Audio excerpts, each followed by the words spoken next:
তালাটা মুখে নয়, লকআপে ঝুলিয়ে রেখেছি। আর তার ভেতরে আছে আপনার ভাই। এই ওকে লকআপে ঢোকাবার তুমি কে? এএসপি অগ্নেশ্বর রায়। লকআপে ঢোকাবার আগে জিজ্ঞেস করনি ওকে ওর বাপদাদার নাম কি? সময় পাইনি, পেটাতে ব্যস্ত ছিলাম। মরার পালক গজিয়েছে না? এই ঘোষাল, খুলে দাও ওকে। চাবিটা আমার কাছে। কি বেল অর্ডার।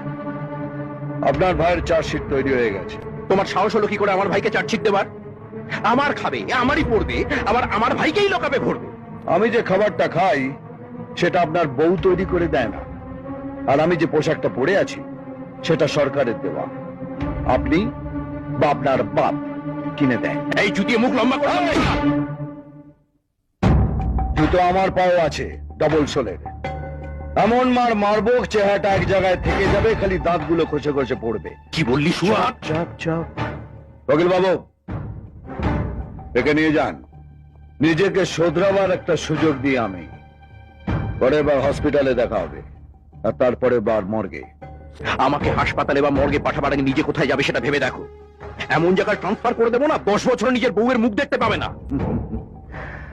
ওটা 25 বার হয়ে গেছে, তাই যেখানেই যাই বউকে বগল দাবা করে নিয়ে যাই। একটা কথা শুনুন, আমার ট্রান্সফারের কথা না ভেবে নিজের